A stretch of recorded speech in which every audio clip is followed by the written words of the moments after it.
ठीक है, स्टार्ट करते हैं। जो हमारा टॉपिक चल रहा है स्पोर्ट्स एंड न्यूट्रिशन, जो हमारा चैप्टर है सेकंड, उसका लास्ट टॉपिक है eating for weight control, a healthy wait, the pitfall of dieting, food intolerance and food myth. ये लास्ट टॉपिक है। इसके बाद चैप्टर आपका कंप्लीट हो जाएगा।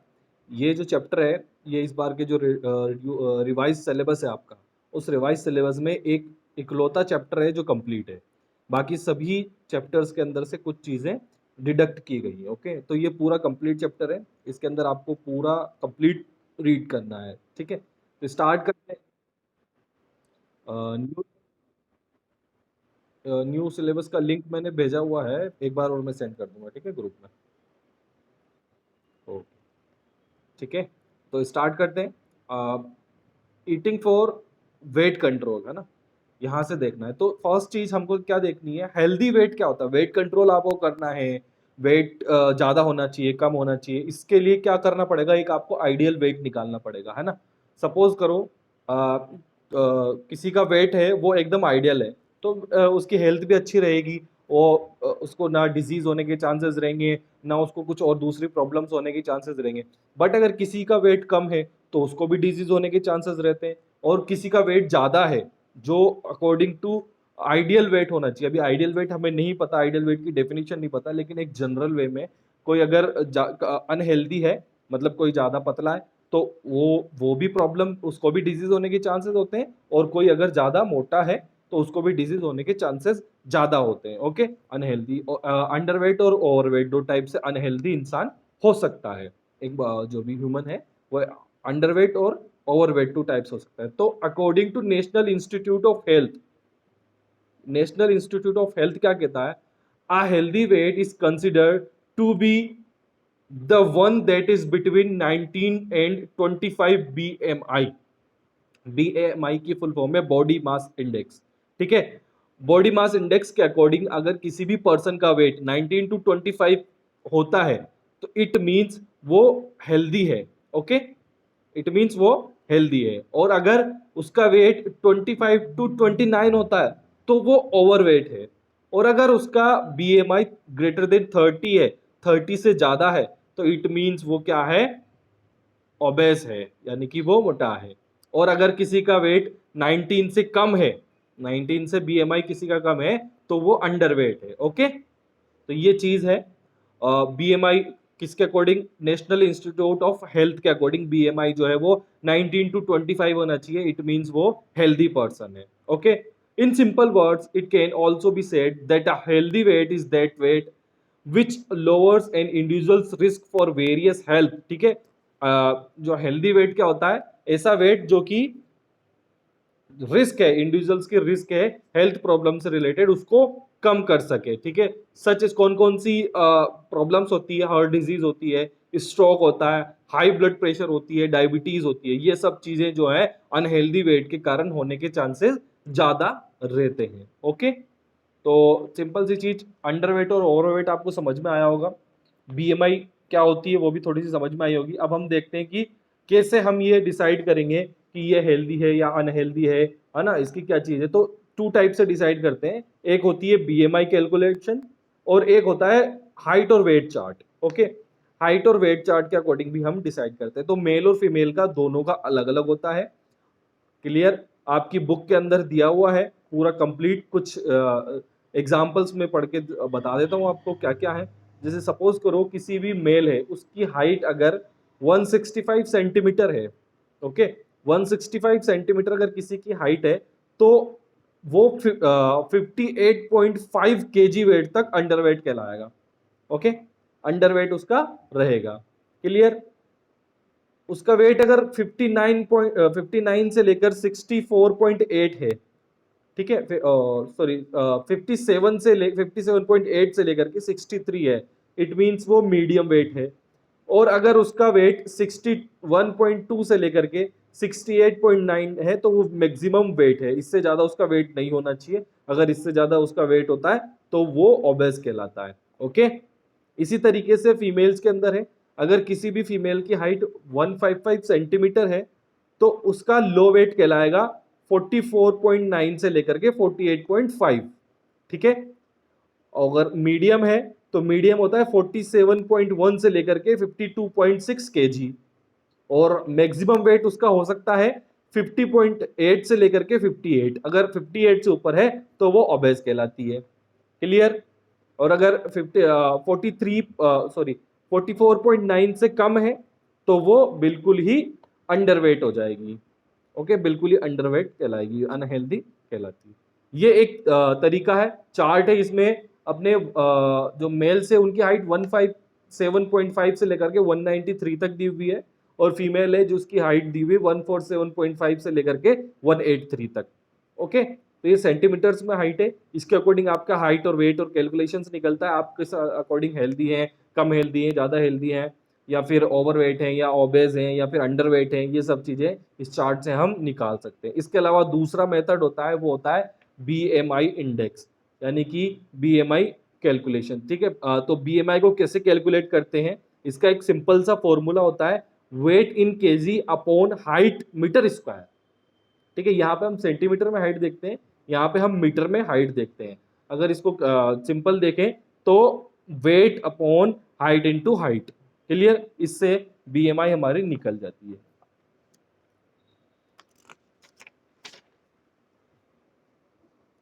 तो आइडियल BMI क्या होती है? आइडियल BMI होती है हमारी, जो BMI का कैलकुलेशन है वो क्या कहता है, जो नेशनल हेल्थ इंस्टीट्यूट है उससे थोड़ी सी डिफरेंस है WHO की। ठीक है, national health National Institute of Health के अकॉर्डिंग हमारा नॉर्मल वेट होना चाहिए 19 टू 25।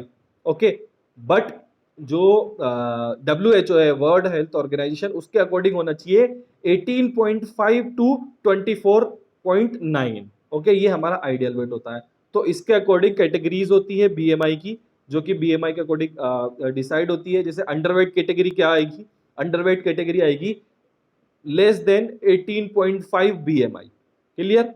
आप कैलकुलेट करो, अगर किसी की BMI 18.5 से कम है तो इट मीन्स वो अंडरवेट है। ओके, और अगर किसी की BMI 18.5 से लेकर के 24.9 है, इट मीन्स उसका वेट अच्छा है, बहुत अच्छा उसका वेट है, मतलब वो हेल्दी है। और अगर 25 से लेकर 29.9 है तो वो ओवरवेट है। अब इसके बाद में आती है ओबेसिटी क्लास। ठीक है, ओबेसिटी क्लास के अंदर ओबेसिटी क्लास फर्स्ट, सेकंड और थर्ड है। इसके अंदर अगर 30 टू 34.9 है तो फर्स्ट में आएगा, 35.39.9 है तो वो सेकंड का आएगा, और अगर 40 से ज़्यादा है तो वो क्लास थर्ड के अंदर आएगा। ठीक है, क्लास थर्ड वाले तो वर्ल्ड रिकॉर्ड बनाते हैं। क्लियर? चलिए, तो ये सिंपल सी चीज़ है जिसके अकॉर्डिंग आप अपनी हाइट, वेट, आपका जो भी आपका वेट कंट्रोल में, आप हेल्दी है या नहीं है, ये सब चीज़ इसके अकॉर्डिंग आती है। क्लियर? अब आता है हमारा, ये हमें पता चल गया। चलो सपोज करो किसी को पता चल गया कि वो ओवरवेट है, तो उसके लिए उसको क्या करना है? उसके लिए उसको अपना वेट कंट्रोल करना है, और उसके लिए क्या करना है अब हम नीचे देखेंगे, बुक के अंदर देखते हैं क्या है क्या नहीं। तो वेट कंट्रोल करने के लिए, बॉडी वेट को कंट्रोल करने के लिए डिफरेंट डिफरेंट टाइप के मेथड्स हैं। क्या मेथड्स हो सकते हैं फिजिकल एजुकेशन के अकॉर्डिंग, वो देखिएगा। First is set an appropriate goal. Okay, सबसे पहले आपको गोल सेट करना है कि आपको कितना वेट गेन करना है या कितना वेट लूज करना है। For losing body weight you should set a appropriate goal, which is how much weight you want to shed or lose. While setting the goal, you should know about your capacities and limitations. ठीक है, आपने गोल तो set कर लिया, लेकिन आपको अपनी capacity और लिमिटेशंस के बारे में भी ध्यान रखना है कि मैं कितना वेट कर सकता हूँ, मेरी बॉडी क्या कितनी कैलोरीज बर्न कर रही है, क्या चीज़ उसके अंदर हो रही है, कितने लिमिटेशंस है मेरी, क्या कैपेसिटीज़ है, क्या क्या इंफ्रास्ट्रक्चर मेरे पास अवेलेबल है, ये सब चीज़ें आपको ध्यान में रखनी है। ठीक है, your goal should be achievable. May you set your goal for 1 month. आपको मंथ बाय मंथ करना है। Take a place that you will lose 1 kg per month depending on how much excess weight you have. ठीक है, आपको कितना wait करना है, क्या करना है, ये सब आपको गोल को सेट करके डिसाइड करना है। Okay, next is lay stress on health not on weight. क्या करना है? स्ट्रेस लेना है हेल्थ के ऊपर, वेट के ऊपर नहीं। Okay, it is a well known fact that losing weight for health rather than appearance can make it easier to set a reasonable goal. ठीक है, सिंपल सी चीज़ है कि आप अगर रीज़नेबल गोल्स डिसाइड कर रहे हो तो आप अपना वेट लूज़ कर सकते हो। आपने सोचा कि नहीं मुझे तो 1 महीने के अंदर ही पूरा 10 केजी 12 केजी वेट लूज़ करना है, तो वो पॉसिबल नहीं है ना। रीज़नेबल गोल होना चाहिए 1 केजी 2 केजी जितनी आपकी कैपेसिटी है उसके अकॉर्डिंग होना चाहिए। From the point of view of health, you should make efforts to achieve or maintain a body mass index between the range of 18.5 to 24.9। ठीक है, आपको क्या करना है, इसके अकॉर्डिंग अपना बॉडी वेट मेंटेन करना है। इफ योर बीएमआई और waist measure beyond these limits, you may be at a risk of contracting various disease. अगर आपका सिंपल सी चीज है, अगर आपका बॉडी वेट बीएमआई से ऊपर है या कम है या ज्यादा है, तो उसके अकॉर्डिंग आपको डिजीज होने के रिस्क बहुत ज्यादा रहते हैं। फिर second third is cut your calories. अगर कोई ओबेस है, किसी का ज्यादा वेट है, तो उसको क्या करना है, कैलोरीज को कट करना है। Keep a plan ready to get back on the track if your body weight begin to exceed the required level. It is a simple plan to follow. Just cut or subtract only 100 calories a day. In this way you can return to your goal, your set goal. आपको at least 100 calories per day की cut करनी है अगर आप ओबेस्ट हैं तो। ठीक है, कोई भी पर्सन अगर ओबेस्ट है तो उसको 100 कैलोरीज की जो है कैलोरीज पर डे बर्न करनी है। ठीक है, एक्टिव लाइफस्टाइल। अब लाइफस्टाइल बहुत ज़्यादा इंपॉर्टेंट है। ठीक है, आपने 11th क्लास के अंदर पढ़ा भी होगा कि लाइफस्टाइल जो है आपकी फिजिकल हेल्थ के ऊपर किस तरह से डिपेंड होती है, किस तरीके से इफेक्ट करती है आपकी हेल्थी लाइफ को। तो एक्टिव अगर आपकी लाइफस्टाइल है, सपोज आपने गोल डिसाइड कर लिया कि नहीं मुझे तो 5 kg वेट कम करना है 2 और 3 मंथ्स के अंदर, बट गोल डिसाइड करके आप वही अर्ली मॉर्निंग में 10 बजे उठ रहे हो, 11 बजे उठ रहे हो, आपका शेड्यूल बेकार सा चल रहा है, तो कुछ अचीव नहीं कर पाओगे। सिंपल है ना। तो उसके लिए आपको क्या करना है, an active dynamic lifestyle plays a pertinent role in controlling weight. School children should prefer to walk to school instead of going by car और मोटर बाइक। ठीक है, स्कूल चिल्ड्रंस को क्या करना चाहिए, पैदल जाना चाहिए। कार और मोटर बाइक से अगर रीचेबल है तो उसको वॉक करके जाना चाहिए। Instead of elevators they should take stairs use करनी चाहिए। If they want to switch off the TV they should not use a remote control but should do this physically. ठीक है, सिंपल सिंपल सी चीजें हैं जो कि आपको करनी चाहिए, लाइफस्टाइल के अंदर चेंजेस लाने चाहिए। जस्ट लाइक आप क्या नाम है, एस्केलेटर्स यूज ना करें, लिफ्ट यूज ना करें, कहीं अवेलेबल है तो वहाँ पे स्टेयर्स यूज करें, स्टेयर से जाएं आएँ। स्कूल अगर आपके रिच में है तो वहाँ पे आप पैदल जाएं, वॉक करते हुए जाएं। ठीक है, अर्ली मॉर्निंग रनिंग करें, अर्ली मॉर्निंग अपने को उठने की कोशिश करें। एग्जाम्पल्स कुछ दिए हुए हैं, टीवी का रिमोट से आप कभी बंद ना करो, फिजिकली उसको जा करके बंद करो। ये बहुत सारी चीजें हैं, इस तरीके से आपको ध्यान रखना है। ठीक है, आपकी लाइफस्टाइल एक्टिव रहनी चाहिए, लेजी नहीं होनी चाहिए। ठीक है, bring out support. No doubt you can lose और maintain your weight without anybody's support. Clear, support अच्छा होना चाहिए, but if you get support from other people it makes the process of losing weight easier and more pleasant. जब आपका कोई partner होता है, आपके साथ कोई वर्क कर रहा होता है, तो उस अकॉर्डिंग आप क्या कर सकते हो, आपको मोटिवेशन ज़्यादा मिलता है। तो मोटिवेशन के लिए आपके साथ पार्टनर हो तो ज़रूरी है, सपोर्ट मिलना ज़रूरी है। Tell people who are close to you about your intention that you are serious and committed to losing wait.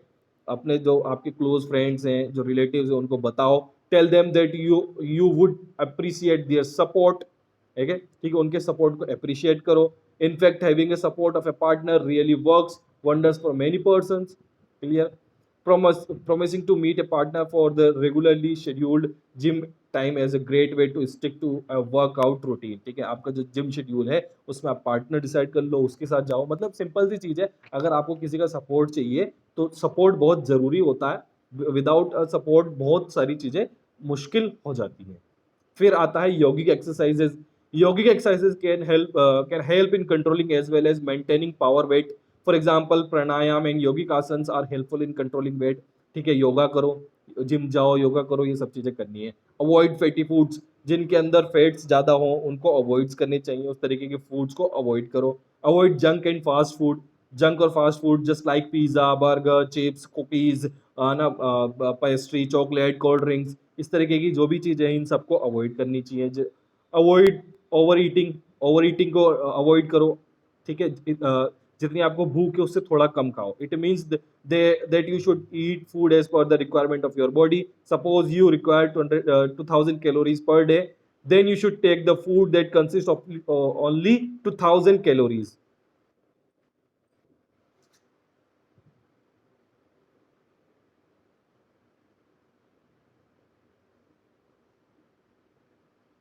Okay, तो सपोज जितनी कैलोरीज की आपको जरूरत है उतनी कैलोरीज ही आप लेंगे, और उतनी कैलोरीज ही आप यूज में उतनी कैलोरीज ही चाहिए, ठीक है। अगर आप सपोज करो आपको 2000 कैलोरीज की जरूरत है, बट आपने ले ली 2100 कैलोरीज, तो वहां पे आपको वो आपके लिए अच्छा नहीं होगा, मतलब उससे आप बॉडी वेट कंट्रोल नहीं कर पाओगे, ठीक है।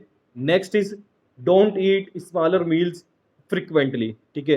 बार बार अगर आपको वेट लूज करना है ना, स्पेशल अगर वेट लूज करना है तो फ्रिक्वेंटली नहीं खाना है, मतलब अभी थोड़ा कुछ खा लिया, फिर 2 घंटे बाद फिर थोड़ा कुछ खा लिया, फिर 1 घंटे बाद थोड़ा कुछ खा लिया, ऐसा नहीं ना। आप ये सब चीज अवॉइड करनी है, आप एक बार में एक सिटिंग के अंदर खाना खाएंगे। अवॉइड रिच कार्बोहाइड्रेट फूड, जिनके अंदर कार्बोहाइड्रेट ज़्यादा है उनको अवॉइड करना चाहिए, जैसे कि शुगर, राइस, पोटैटो, चॉकलेट्स, है ना, इस तरीके की स्वीट्स जो होती हैं जिनके अंदर कार्बोहाइड्रेट ज़्यादा होती है उनको अवॉइड करना चाहिए, ठीक है। डोंट स्किप मील्स, इंपॉर्टेंट चीज़ है ना। जब लोग डाइट पे रहते हैं तो वो लोग बाग क्या सोचते हैं, मतलब जब वेट कंट्रोल करना होता है तो ऐसा सोचते हैं कि नहीं हम एक टाइम का खाना छोड़ देते हैं जिससे कि हमारा वेट कंट्रोल हो जाएगा, बट ऐसा नहीं है। आपको मील को स्किप नहीं करना है, लिमिटेड अमाउंट के अंदर आपको ब्रेकफास्ट, लंच और डिनर सब कुछ करना है, बट एक लिमिटेड अमाउंट के अंदर। रेगुलरली एक्सरसाइजेज और फिजिकल एक्टिविटीज, ठीक है, जो रेगुलर एक्सरसाइजेज है उनको आपको कंटिन्यू करना है जिससे कि आपकी कैलोरीज बर्न हो सके, जो आप ले रहे हो उस कैलोरीज को आप बर्न कर सको, ठीक है। और फिजिकल एक्टिविटीज को इजी वे में करना है, मतलब मिनिमम टू मिनिमम आप ये देखेंगे कि एटलीस्ट पर डे 30 मिनट्स की एक्सरसाइजेज आपको करनी है, तब जा करके आप अपने बॉडी वेट को लूज कर पाओगे या कंट्रोल कर पाओगे, ठीक है। Balancing the intake of calories and expenditure of calories, सबसे बड़ी चीज बैलेंस रखना है आपको, जो कैलोरीज आप गेन कर रहे हो उसमें और जो कैलोरीज आप बर्न कर रहे हो। आप कैलोरीज तो ले रहे हो ज्यादा और बर्न कर रहे हो कम, तो इट मीन्स आपका जो है वेट कभी भी कंट्रोल नहीं हो पाएगा, वो सिर्फ बढ़ता ही रहेगा।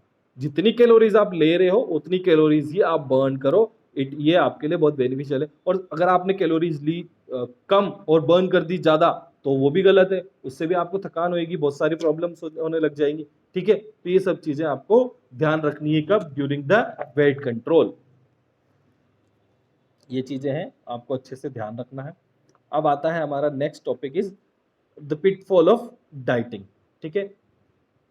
अब डाइटिंग क्या होती है ये सब चीज देखोगे। People who are overweight use various method to lose weight, most of them adhere to dieting, ठीक है। जो ओवरवेट होते हैं वो सोचते हैं कि हम डाइटिंग करें, एक टाइम का खाना छोड़ देते हैं जिससे कि हमें सब कुछ हो जाएगा। In the beginning dieting produce good result और success, but after initial success it's ends more weight later on, ठीक है। जब आप इनिशियल स्टार्ट करते हैं डाइटिंग तो आपका वेट लूज होगा, ऑब्वियस सी बात है कि जब आप एक टाइम खाना नहीं खाओगे तो आपका वेट लूज होने लग जाएगा। लेकिन जब आप दोबारा से खाना स्टार्ट करोगे तो आप ज़्यादा वेट गेन करने लग जाओगे, ज़्यादा वेट होगा, क्योंकि आपकी कैपेसिटीज़ उस अकॉर्डिंग नहीं रहती है। जब आप डाइटिंग करते हो तो डाइटिंग छोड़ते हो, जब डाइटिंग से छोड़ते हो खाना खाने लग जाते हो रेगुलरली, तो क्या होता है आपका वेट बढ़ने के चांसेस हो जाते हैं। ये स्टडी में आया है कि 90% जो लोग डाइट करते हैं जब वो डाइटिंग छोड़ते हैं तो उनका वेट बढ़ता है, ठीक है। तो द पिटफॉल्स क्या क्या है वो देखने हैं। First is extreme reduction of calories, clear. जब आप डाइटिंग करोगे तो आपकी कैलोरीज का बहुत ज्यादा रिडक्शन होगा, जितना नहीं होना चाहिए उससे ज्यादा रिडक्शन होगा, ठीक है। For dieting intake of calories reduce extremely, जब आप कैलोरीज लोगे ही नहीं तो फिर क्या प्रॉब्लम हो, बहुत सारी प्रॉब्लम होने लग जाएंगे ना। Research studies indicate that 1800 calories a day cannot meet all the nutritional requirements of an individual। 1800 calories per day अगर कोई ले रहा है तो भी वो उसकी न्यूट्रिशनल जो रिक्वायरमेंट है, न्यूट्रिशन की जो रिक्वायरमेंट है उसको फुलफिल नहीं करता है। If you reduce intake of calories it will result in huge loss of weight, बहुत ज्यादा वेट लूज हो जाएगा। और इसके साथ साथ आपको it can be dangerous for you, और इसके साथ साथ आप तो बहुत सारी वीकनेस भी फील होने लगेंगी, और आपकी मेटाबॉलिज्म रेट भी है वो भी लोअर होने लग जाएंगी, ठीक है। Next is restrictions on some nutrients, ठीक है, तो बहुत सारे न्यूट्रिएंट्स के ऊपर आप रेस्ट्रिक्शंस लगा दोगे डाइटिंग के दौरान, है ना, जैसे कार्बोहाइड्रेट है, फैट है, ये कार्बोहाइड्रेट जब आप लोगे ही नहीं और फैट्स भी नहीं लोगे तो आपका वेट लूज होगा, ऑब्वियस बात है। लेकिन कार्बोहाइड्रेट और फैट्स जो है वो एनर्जी के बेस्ट सोर्स है आपकी बॉडी के अंदर। तो डाइटिंग जो है वो it's not a good substance to lose weight. Okay, इसके बहुत सारे पिटफॉल्स हैं जो यहाँ पे दिए हुए हैं, clear. Skipping meals, it is a fact that if you have good metabolic rate you can maintain or lose weight, ठीक है। if your metabolic rate is slow you again weight very easily, you gain weight very easily, okay। metabolic rate slow हो जाएगी तो आप, so if you skip meals it will lower your metabolism to conserve energy, so skipping meals works against your weight lose plan, है ना। Weight lose plan, आप जो weight lose करने चाहते हो उसके अगेंस्ट वर्क करता है स्किपिंग, किसी भी क्या नाम से इसको, मील को स्किप करना उसके अगेंस्ट वर्क करता है, ठीक है। Intake of calories through beverages, if you want to lose your weight most probably you lay stress on not to eat more and not on weight what you drink. In fact beverages, coffee with ice cream and sugar, sweetened juice and sodas really contribute to weight gain, ठीक है। जब आप calories खाना नहीं खा रहे हो तो सोचते हो किसी दूसरे थ्रू आप कैलोरीज ले लो, बट अगर आप किसी भी दूसरे थ्रू जस्ट लाइक बेवरेजेस है, कॉफ़ी है, आइसक्रीम है, जूसेस हैं, इनके थ्रू लोगे तो ये आपको ज़्यादा वेट गेन करेंगे, ओके। अंडरस्टिमेटिंग द कैलोरीज, और कैलोरीज को अंडरस्टिमेटिंग करना भी गलत है, ठीक है। It is a fact that most of the person who go on dieting usually under estimate the number of calories they consume, so it is essential to be more aware of the amount of calories you take in your diet, ठीक है। Consume, simple सी चीज है, calories को gain करना और calories को लेना और कैलोरीज को बर्न करना दोनों बहुत ज़्यादा ज़रूरी हैं। जब हम डाइटिंग करते हैं तो हम कैलोरीज तो लेते नहीं है, जिसकी वजह से क्या होता है, हम बहुत ज़्यादा वीक फील करते हैं, और वीक फील करते हैं तो कैलोरीज बर्न भी नहीं होती। इनटेक ऑफ लेबल फूड, ठीक है, सिर्फ आप लेबल फूड लोगे जिसके अंदर लो कैलोरीज हो, लो शुगर हो, शुगर फ्री है, कोलेस्ट्रॉल फ्री है, ये सब चीज़ें फेट फ्री है ना, इस तरीके के लेबल्ड फूड होते हैं जो आप लोगे। तो अगर इस तरीके के लेबल्ड फूड आप ले रहे हो जिसके अंदर शुगर नहीं है तो आपके पास कार्बोहाइड्रेट नहीं आएगा, ठीक है। आप कैलोरीज, लो कैलोरीज है, कैलोरीज कम है, तो आप कम कैलोरीज वाला लोगे तो ऑब्वियस सी बात है कि उसको उतनी ज़्यादा एनर्जी आपके अंदर नहीं रहेगी, ओके। कम फेट वाला लोगे या फेट फ्री लोगे तो वहाँ पे भी फैट्स नहीं होंगे जिससे कि आपको एनर्जी को प्रोवाइड करवा सके। तो इस तरीके की चीज़ें आप लोगे तो ये सब चीज़ फुटफॉल है, और ये महंगे भी आते हैं प्रोडक्ट्स, तो वहाँ पे भी आपको फाइनेंशियली भी प्रॉब्लम्स हो सकती हैं, ठीक है। Next is not exercising, simple. जब आप वीक फील करोगे, कैलोरीज बर्न नहीं करोगे तो एक्सरसाइजेज नहीं होगी, और एक्सरसाइजेज नहीं होंगी इट मीन्स आप कैलोरीज बर्न नहीं कर रहे हो, तो आपको वीक फील होगा, और वीक फील होने का मतलब ये है कि आपको बहुत सारी डिजीजेस होने के चांसेस रहते हैं, ठीक है। और एक्सरसाइजेज तो एक्सरसाइजेज करना तो फिजिकल एजुकेशन या आप अपने आप को फिट रखने के लिए बहुत ज़्यादा ज़रूरी है, क्लियर। तो ये हमारा था पिटफॉल ऑफ डाइटिंग, कंप्लीट हो गया है। आई थिंक सो सब लोगों को समझ आया होगा, okay. Next is food intolerance. Food intolerance क्या होता है वो देखिएगा। Food intolerance is more common than food allergy, ठीक है। फूड एलर्जी और फूड इंटॉलरेंस ऑलमोस्ट सेम होते हैं, किसी भी फूड से कुछ टाइप की एलर्जी हो सकती है।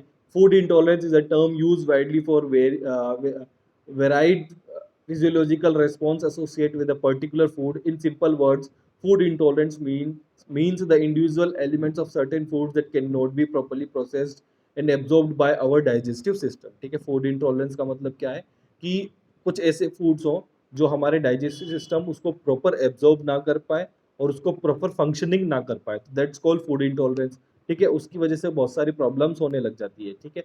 Some persons can tolerate a reasonable amount of the food, but if they eat too much और too often they get symptoms of food intolerance because their body cannot tolerate unlimited amounts, okay। तो कुछ लोग ऐसे होते हैं, कुछ foods ऐसे होते हैं या कुछ पर्सन्स ऐसे होते हैं जो बिल्कुल भी उस फूड को टॉलरेट नहीं कर पाते। कुछ पर्सन्स ऐसे होते हैं जो लिमिटेड अमाउंट्स के अंदर फूड को टॉलरेट कर पाते हैं, बट जब वो अनलिमिटेड लेने लग जाते हैं तो उसको टॉलरेंस नहीं कर पाते, टॉलरेट नहीं कर पाते। Food intolerance come on gradually, not frequently, it is not life threatening. Okay, ये लाइफ थ्रेटनिंग नहीं है फूड इंटॉलरेंस। कभी कभी हो सकने के चांसेस होते हैं, फ्रिक्वेंटली नहीं होता। कभी कभी कुछ प्रॉब्लम्स हो जाती हैं जिस वजह से ये होते हैं। ठीक है, कॉज ऑफ फूड इंटॉलरेंस क्या क्या किस वजह से हो सकते हैं?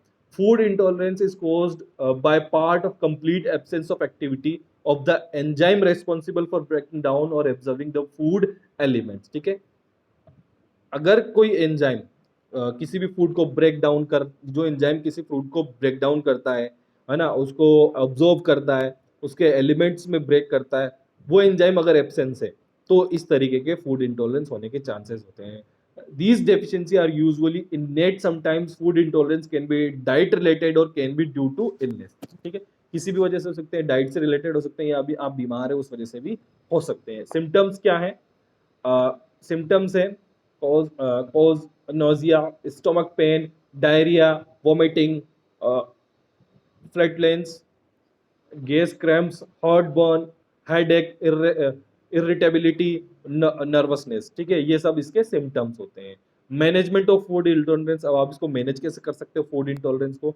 Individual can try minor changes of diet to exclude food causing adverse reaction। Sometimes it can be managed adequately in such a way without the need of professional assistance। ठीक है, आप अपने अकॉर्डिंग इसको मैनेज कर सकते हो। आपको किसी से लगता है कि इस टाइम पे ये फूड खाने से कुछ प्रॉब्लम्स हो सकती हैं, कभी आप फीवर में हो, आपको कोई प्रॉब्लम है, तो आप उस टाइम पे वो फूड ना लें। आप किसी प्रोफेशनल से विदाउट किसी प्रोफेशनल के हेल्प लिए हुए भी इसको कर सकते हो। ठीक है, और अगर कुछ ज़्यादा प्रॉब्लम हो रही है तो किसी डॉक्टर से सलाह ले सकते हो। ठीक है, guidance can also provide by your general practitioners to assistant in diagnosis and management for managing food intolerance. Fructose intolerance therapy, कौन कौन सी थेरेपीज हो सकती है? आपको ज़्यादा ही प्रॉब्लम हो रही है तो उसके लिए थेरेपीज हैं। Fructose intolerance therapy, lactose intolerance therapy and histamine intolerance therapy can be applied. ये एंजाइम्स होते हैं, फ्रक्टोज, लैक्टोज, हिस्टामाइन एंजाइम्स हैं, ये सब फूड को ब्रेक करने का काम करते हैं। तो इनसे रिलेटेड थेरेपी ह्यूमन को दी जाती है जब वो क्या करता है, उसके अंदर फूड इंटॉलरेंस हो जाता है। ओके, तो फूड इंटॉलरेंस सिंपल सी चीज है, इसमें कोई रॉकेट साइंस वाली चीज नहीं है। और फूड मिथ क्या है? फूड मिथ होते हैं बहुत सारे, मिथ्स होते हैं फूड से रिलेटेड, है ना। तो क्या क्या मिथ्स हैं हमारे इंडिया के अंदर? बहुत से मिथ्स है, जब हम इसमें देखेंगे तो आपको भी समझ में आएगा हाँ नहीं ये मिथ है, ऐसा कुछ नहीं होता। तो first is potatoes make you fat. Simple सी चीज, आप कभी भी अपने घर के अंदर भी ये चीज सुन लोगे कि पोटेटो, आलू खाने से इंसान जो है फेटी हो जाता है। ठीक है, बट ऐसा नहीं है। Earlier people use to think that carbohydrate rich food such as rice, potato etcetera increase body weight. Rice खाने से भी होता है ना, आपने सुना होगा कि चावल खाने से मोटा हो जाता है इंसान। So for losing a reduce weight they use to eliminate carbohydrate rich foods from the diet। Now we know that carbohydrates are the body's preferred energy sources। okay, carbohydrate हमारी बॉडी के लिए बहुत ज़रूरी है। तो आपको ऐसा नहीं है कि ये फूड्स नहीं लेने, ये सिर्फ मिथ है कि ये आपके बॉडी वेट को गेन करते हैं, ऐसा नहीं है ना। So there is no problem in taking potatoes in moderate quantity. अगर आप प्रॉपर क्वांटिटी के अंदर ले रहे हो, अच्छी क्वांटिटी के अंदर ले रहे हो, वो तो अगर आप किसी भी चीज़ को ज़्यादा लोगे तो वो तो प्रॉब्लम क्रिएट करेगा, बट एक लिमिटेड अमाउंट के अंदर आप ले रहे हो तो वो कभी भी प्रॉब्लम क्रिएट नहीं करेगा। Fat free products will help you in losing weight, ये भी मिथ है। Fat free labelled products can lead to weight gain. In fact these foods have more calories approximately. These products have the same number of calories in comparison to other regular food। ठीक है, ऐसा कुछ नहीं है कि जिसके अंदर फैट फ्री लेबल्ड लगा हुआ हो उसके अंदर कैलोरीज नहीं होगी, उसके अंदर भी कैलोरीज होती है, और अप्रोक्सीमेटली उतनी कैलोरीज होती है जितने दूसरे फूड्स के अंदर होती है। In addition most of the person eat more quantity of labelled food under the misconception that it compares less calories. ठीक है, however they ultimately consume more calories which can use weight gain। अच्छा, कोई ये सोच के ले रहा है कि ना इसमें तो कैलोरीज कम है इसलिए मैं ले लेता हूँ, बट ऐसा नहीं है, उसके अंदर भी कैलोरीज उतनी ही क्वांटिटी के अंदर होती है ऑलमोस्ट। तो वो जब कैलोरीज का वो सोचता है मैं कम कैलोरीज ले रहा हूँ, तो ऑटोमेटिकली जब कैलोरीज उतनी क्वांटिटी के अंदर आ रही है तो वो ऑटोमेटिकली उसका वेट गेन होने लग जाता है। ठीक है, एग्स इंक्रीज कोलेस्ट्रॉल लेवल, सो अवॉइड देम। एग्स को इंक्रीज करो वो कोलेस्ट्रॉल लेवल को बढ़ाता है ना, एग्स एग्स को अवॉइड करो कोलेस्ट्रॉल लेवल को बढ़ाता है, ऐसा नहीं है। एग्स के अंदर आपने पढ़ा होगा जब हम देख रहे थे न्यूट्रिटिव कंपोनेंट्स के अंदर, एग्स के अंदर ऑलमोस्ट चीज मिलती है, प्रोटीन, विटामिन्स, है ना, एटसेट्रा जितनी भी चीजें हैं वो एग्स के अंदर ऑलमोस्ट मिलती है ना। न्यूट्रिटिव कंपोनेंट्स बहुत ज्यादा होते हैं, vitamins, zincs, calciums, iron, phosphorus, जितनी भी चीजें हैं वो सब इसके अंदर मिलती है। तो ऐसा नहीं है कि इसकी वजह से हो जाता है, अगर आप ये नहीं लोगे तो बहुत सारी डिजीज होने के चांसेस होते हैं। So taking one egg daily cause no problem in the level of cholesterol. तो अगर आप एक या दो अंडे डेली खाते हो तो वो आपके लेवल को कभी, कोलेस्ट्रॉल लेवल को कभी भी नहीं बढ़ाता है, नॉर्मल रहता है। Drinking while eating makes you fat. The actual fact behind the misconception is that enzymes and their digestive juices will be diluted by drinking water while eating. ठीक है, drinking while eating makes you fat. अगर आप सोचते, बहुत से लोग ऐसा सोचते हैं कि अगर आप जब खाना खा रहे हो तो अगर आप पानी पी रहे हो उस ड्यूरेशन में तो आप फेटी हो जाओगे, ऐसा नहीं है, बल्कि ये अच्छा है। अगर आप खाना खाते हुए पानी पीते हो तो it will be good for you. It will slow down your digestion which may lead to excess body fat. In contrary, there is a scientific fact that drinking water while eating improves digestion. Clear? तो जो इसके अंदर enzymes होते हैं, minerals होते हैं water के अंदर, वो आपके डाइजेस्टिव सिस्टम को इंक्रीज करते हैं अगर आप इस खाना खाने के दौरान पानी पीते हो तो। Don't take milk immediately after eating fish, ये भी मिथ है ना। बहुत सारे लोग ऐसा सोचते हैं कि फिश खाने के बाद में आपको मिल्क नहीं पीना, दूध नहीं पीना चाहिए, जैसे बहुत डिजीज होने लग जाती है, वाइट वाइट वाइट आपकी बॉडी बढ़ जाती है, ऐसा नहीं है। और सिंपल सी चीज़ है, ऐसा कोई, ये सब मिथ है, इसको अवॉइड करना चाहिए ना। Starve yourself if you want to lose weight. Eating a good diet is more important than not to eat when you are on a weight loss program. ठीक है, आपको खाना नहीं खाना है जब आप वेट लूज कर रहे हो, तो ये सब मिथ है। Include such food items in your diet which suppress appetite and increase metabolism so that you don't eat too much. So there is no need to starve yourself if you want to lose weight.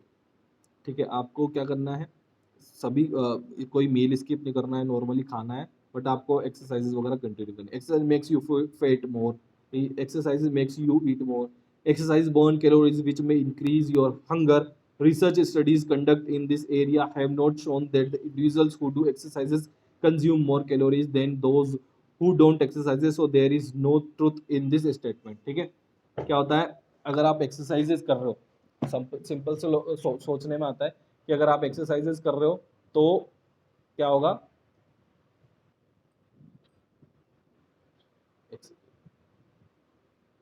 ठीक है, अगर आप exercises कर रहे हो तो आपको खाना ज़्यादा खाओगे तो उससे आप ज़्यादा मोटे हो जाते हैं, ऐसा सोचते हैं, बट ऐसा कुछ नहीं है। एक पर्टिकुलर अमाउंट के अंदर ही उसके अंदर खाने में आता है, तो ऐसा कुछ इशू वाली बात नहीं है। ठीक है, तो आई थिंक सो आपकी क्लास कंप्लीट हो गई है।